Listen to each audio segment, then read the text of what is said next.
Arkansas mugshot pages are getting weird. Thousands of Arkansans scroll these pages every single day. Mugshots, drug charges, DUI arrests, domestic disputes, and complete strangers publicly humiliated on Facebook for entertainment. But somewhere along the way, Arkansas mugshot pages stopped being about public information and started becoming social media reality TV. Welcome back to Arkansas Exposed. Today, we're diving into the strange world of Arkansas mugshot pages, internet outrage, online humiliation, and the bizarre comment section culture surrounding arrests across the state. Let's get into it. At their core, these pages exist because arrest records are generally public information. County jails publish booking photos and arrest logs online, and Facebook pages repost them, sometimes within minutes of somebody being booked into jail. Some pages post a few arrests a day, others post dozens. And over time, these pages have built massive followings across Arkansas because people are naturally curious. People want to know who got caught with drugs, who got a DUI, who got arrested after a public meltdown, or whether somebody they know just landed in jail. And in smaller Arkansas communities, where everybody knows everybody, these pages spread incredibly fast.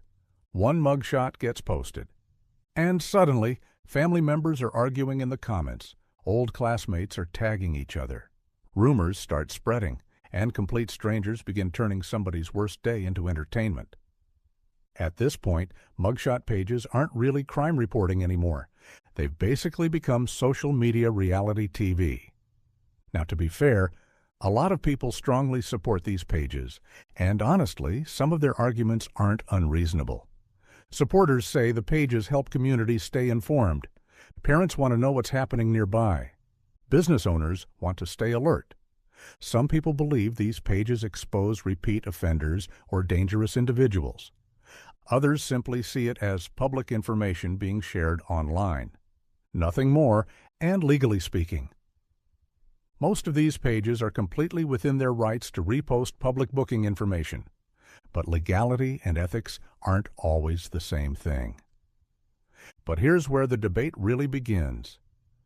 Because an arrest is not a conviction, a lot of people posted on these pages never get convicted at all.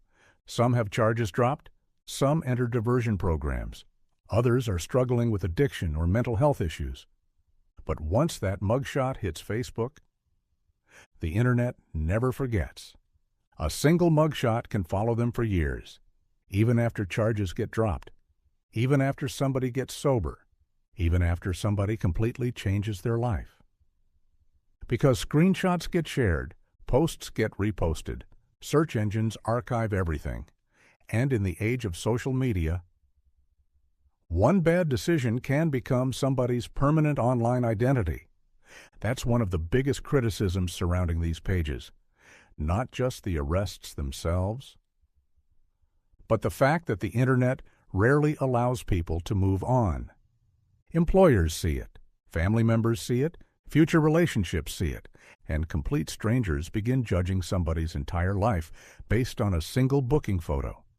And then come the comments, and honestly, this is where things start getting really weird. People mock addiction, make jokes about overdoses, spread rumors, accuse people of crimes not listed in the arrest, and sometimes openly celebrate somebody's downfall. And in Arkansas, a huge number of these arrests involve addiction, methamphetamine, opioids, alcohol, probation violations connected to substance abuse. The reality behind many of these mugshots is usually far more complicated.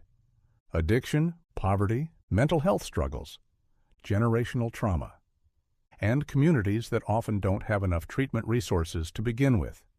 But online, none of that context survives. All people see is a booking photo, a charge, and a comment section ready to tear somebody apart. But one of the strangest recurring arguments involves younger adults, especially women around 18 or 19 years old.